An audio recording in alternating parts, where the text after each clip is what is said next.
बहुत धन्यवाद। बाकी बातों में सब लोग बोल चुके हैं, मैं थोड़ी सी दूसरी बातें आपसे करूं तो ठीक है। आज मुझे वाकई में बहुत अच्छा लग रहा है। अभी 22 तारीख को भोपाल में एक कार्यक्रम था संविधान बचाओ के लिए। उसमें कांग्रेस के प्रदेश अध्यक्ष भी आए थे, उसमें आपके जो राष्ट्रीय प्रवक्ता है गुरदीप सप्पल साहब भी आए थे, और संविधान के खतरे पे बहुत सारी बातें होती रही। उसके बाद हम भी बोले, वो भी बोले, और बोलने के बाद जब कार्यक्रम खत्म हुआ और हम लोग चाय पीने लगे तो सप्पल साहब ने मजाक में पूछा, क्योंकि सेमिनार में कुछ बातें हमने भी बोली थी, कुछ उनने भी बोली थी। सप्पल साहब ने मजाक में पूछा कि आपको कांग्रेसी कब अच्छे लगते हैं। मैंने कहा मुझे कांग्रेसी तब अच्छे लगते हैं जब वो सड़क पे होते हैं। कांग्रेस जब सड़क पे होती है तो इतिहास नया रचा जाता है, इस बात को याद कीजिए।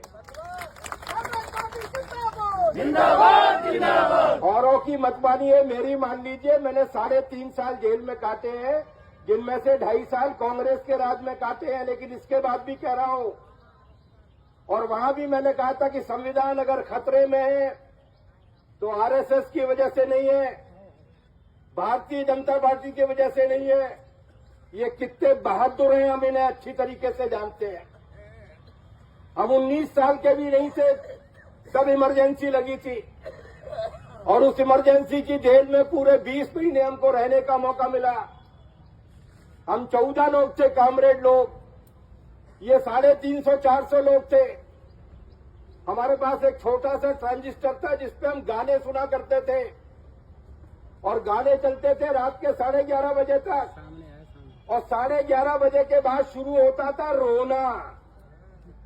और आप सोचो 400 लोग अगर जेल में इकट्ठे रोएंगे तो कैसा होगा, नींद आएगी क्या? हमने इनकी बहादुरी देखी है, हमने इनकी बहादुरी देखी है। इंदिरा गांधी जी के नाम से तब प्रकाश चंद्र सेठी हुआ करते थे, सेठी जी के नाम से ग्वालियर में 2 नेता हुआ करते थे, युवक कांग्रेस के ब्रजमोहन सिंह परिहार साहब और विजय चोपड़ा साहब। उनके नाम से चिट्ठी लिखा करते थे कि माई बाप गलती हो गई। हम इंदिरा जी का भी समर्थन करते हैं, संजय जी का भी समर्थन करते हैं। ये कितने बहादुर हैं, हमने देखा है इनको। ये कितने बहादुर हैं बीजेपी और आरएसएस के लोग, ये देखा है हमने। और आपने भी देखा होगा नंगी आंखों से 1971 में जब पाकिस्तान के अंदर लड़ाई शुरू हुई, बांग्लादेश की जनता ने कहा कि हम आजाद होना चाहते हैं। हमारी सरकार ने कहा कि हम बांग्लादेश की आजादी के साथ हैं, और पूरे देश की ताकत को झोंक दिया गया। 1947 में गैर कानूनी तरीके से अंग्रेजों की साजिश से जो एक देश बना था उसके 2 टुकड़े कर दिए गए। उस वक्त अमेरिका के राष्ट्रपति हुआ करते थे निक्सन। उन निक्सन ने अपना 7वां बेड़ा भेजा और फोन करके धमकी दी कि अगर 24 घंटे में हिंदुस्तान की सेना बांग्लादेश से वापस नहीं आई तो हमला कर दिया जाएगा। उस वक्त नेहरू की बेटी इस देश की प्रधानमंत्री हुआ करती थी। उनने कहा 24 घंटे छोड़िए, 24 साल तक भी इंतजार करते रहोगे, अमेरिका की धमकी पर सेना वापस नहीं आएगी। और ये लल्लू लाल भी गए थे ट्रंप के यहां। वीडियो देखिएगा, वीडियो। ट्रंप जैसा ठरकी आदमी 14 साल की बच्चियों के साथ यौन अपराध करते हुए जिसके वीडियो चल रहे हैं। अभी कल के दिन अमेरिका के 330 शहरों में 70 लाख अमेरिकियों ने कहा है कि ये दुष्चरित्र आदमी नहीं चाहिए। अमेरिका भी जिसको ठुकरा रही है, और हमारा 56 इंची जाता है, और प्रेस कॉन्फ्रेंस में बैठकर ट्रंप उनसे ये कहता है कि टैरिफ कम करना पड़ेगा, मेरे माल को खरीदना पड़ेगा, अपने माल को नहीं लाना पड़ेगा, और हम सिर झुका के बैठा रहता है हमारा प्रधानमंत्री। उसके लिए तो शर्म की बात नहीं है, लेकिन हमारे लिए शर्म की बात है। वो ये बोलता है कि पेट्रोल रूस से नहीं खरीदोगे। अबे तुअर की दाल खाएंगे कि उड़द की दाल, ये हमारी अम्मा तय करेगी, हमारी बेटी तय करेगी। तुम कौन होते हो ये तय करने वाले? लेकिन हमारे मोदी जी के मुंह से आवाज नहीं निकलती। हमारा स्थायी दोस्त रहा है ईरान। 5000 साल की पुरानी दोस्ती है। उनकी पर्शियन भाषा, हमारी संस्कृत भाषा, हमारी हिंदी भाषा आपस में मिलती है।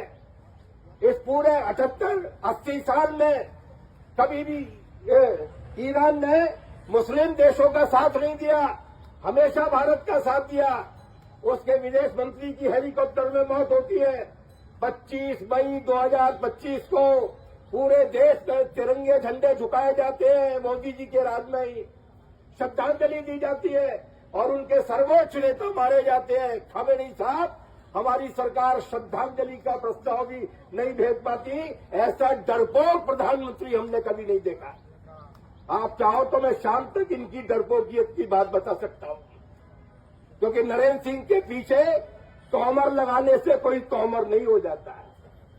उसके लिए रीढ़ की हड्डी होनी चाहिए, उसके लिए जज्बा होना चाहिए।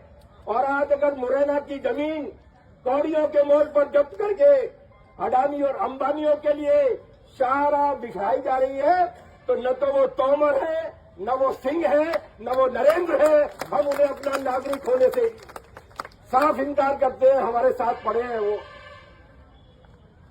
कहां है हमारे प्रतिनिधि? इसलिए पहली बात तो ये समझ लीजिए कि ये बहुत डरपोक है, और डरपोक का मुकाबला कैसा करना चाहिए ये तो आप जानते ही हो अच्छी तरीके से। हम गजराज सिंह सिकरवार जी की पाठशाला में पढ़े हुए लोग हैं। उनकी राजनीति अलग थी, हमारी राजनीति अलग थी, लेकिन इसके बाद भी हमें ये विश्वास रहता था कि अगर किसी भी तरीके का दमन होगा, बड़े गजराज सिंह जी की पार्टी के लोगों से मुकाबला हो, लेकिन दादा के पास जाएंगे, दादा कुछ न कुछ रास्ता बताएंगे। और आज उन्हीं की संघर्ष की परंपरा को जारी रखना चाहते हैं और ऐलान करना चाहते हैं। अशोक तिवारी जी बोल चुके हैं, लेकिन उस बात को दोहराना जरूरी है। आप चाहे तो मैं कागज पर लिख के दे जा सकता हूं आपको। ये राजस्थान, उत्तर प्रदेश की बात कर रहे हैं आप। केरल में इसी लाल झंडे की सरकार है। एक एक एकड़ के मुआवजे में 3-3 करोड़ रुपया दिया गया है वहां की जनता को। तो जनता भी लड़ी और वहां पर वो भी थे। मैं आपको लिख के देके जा सकता हूं कि यही एकता बनी रही तो ये 4 गुना उत्तर प्रदेश, राजस्थान नहीं होगा। दुनिया के और देश के लोग मिसाल देंगे कि ग्रीन फील्ड में जिस रेट पर मुआवजा दिया है, बाकी जगह पर भी वही मुआवजा दिया जाना चाहिए।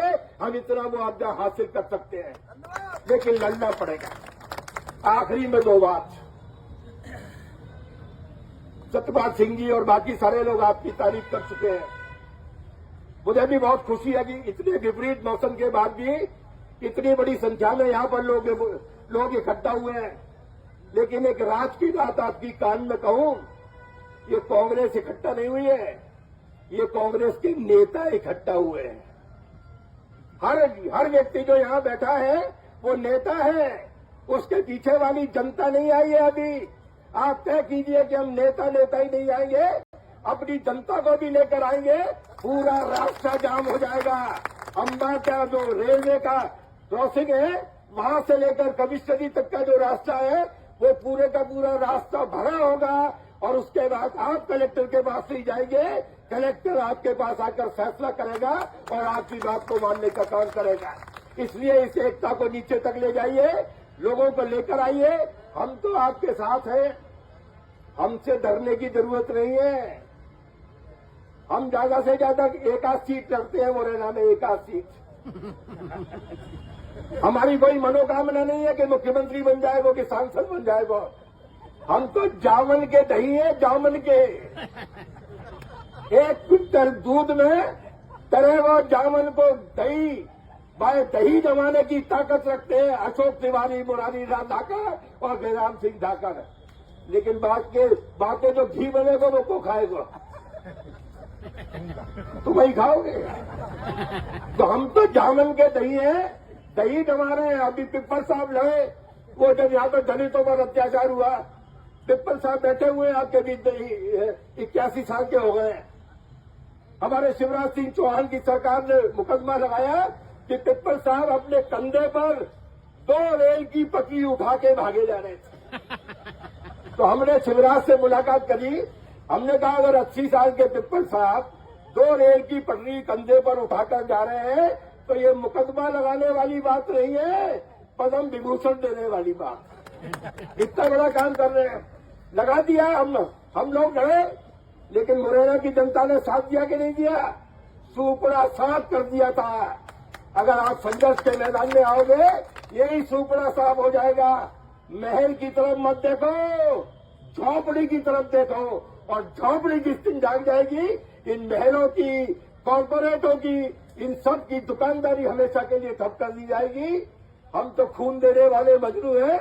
जब भी याद करोगे, आपके साथ रहेंगे, और आप अगर साथ रहोगे, मैं एक बार फिर दोहराना चाहता हूं, मोदी नहीं, उनकी 7 पीढ़ियां आ जाए, इतिहास में सबसे ज्यादा मुआवजा लेकर ही इस क्षेत्र का किसान रोड को डलने देगा, वरना धरी रह जाएगी धर्मशाला। राजी है सारे लोग? बहुत सतपाल ने हाथ उठवाए थे, एक बार मेरे कहने पे भी हाथ उठा दीजिए। इनकलाब जिंदाबाद, यहाँ के किसानों की एकता जिंदाबाद, जिंदाबाद जिंदाबाद। मोदी तेरी कॉर्पोरेट की दलाली नहीं चलेगी, नहीं चलेगी, नहीं चलेगी, मोदी तेरी अमेरिका की दलाली नहीं चलेगी, नहीं चलेगी, नहीं चलेगी। बहुत बहुत धन्यवाद, शुक्रिया।